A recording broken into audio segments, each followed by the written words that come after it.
ఉంది 100 bedded hospital ఏదైతే మా హయాంలో శాంక్షన్ చేశామో అప్పుడు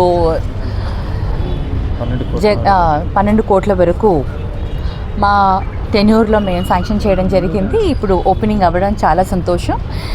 ఇంకా కొంచెం చిన్నగా ఇవాళ మొత్తం వెళ్ళి చూసి రావడం జరిగింది. ఇంకా చిన్నగా కొన్ని పనులు ఇంకా ఉన్నాయి.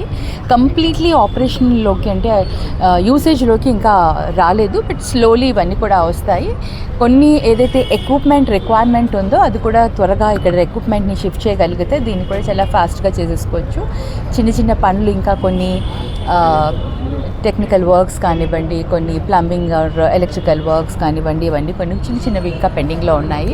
ఐ హోప్ తొందరగా వీటిని కూడా కంప్లీట్ చేస్తే ఫుల్ ఫ్లెడ్జ్గా ఈ హాస్పిటల్ని యూజ్ చేసుకోవచ్చు. చాలా సంతోషంగా ఉంది. ఎందుకంటే ప్రతి దగ్గర కూడా హాస్పిటల్ ఈ రోజుల్లో ఉన్న సిచ్యుయేషన్కి హాస్పిటల్స్ ఆర్ వెరీ ఇంపార్టెంట్. అది కూడా గవర్నమెంట్ హాస్పిటల్స్ పేదవాళ్ళకి చాలా ఉపయోగంలో ఉంటుంది. ఇందాకే డాక్టర్ గారిని సూపరింటెండెంట్ గారిని అడిగితే తను కూడా చెప్తున్నారు, ఇక్కడ బ్లడ్ టెస్ట్ కానీ శాంపిల్స్ ఏవైతే ఉంటుందో అవి బ్లడ్ టెస్ట్లు పర్ మంత్ 20,000 దాకా చేస్తారని. మరి ఇక్కడ గైనిక్ కానివ్వండి, గైనకాలజీ డిపార్ట్మెంట్ ఆల్వేస్ బిజీగా ఉంటుంది.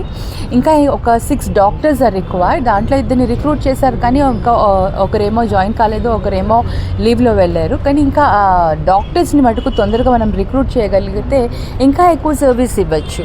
సో అది కూడా ఆ ప్రాసెస్ అనేది కూడా తొందరగా కంప్లీట్ అవుతే బాగుంటుంది. బట్ ఓవరాల్గా అంత బాగుంది. I'm very happy.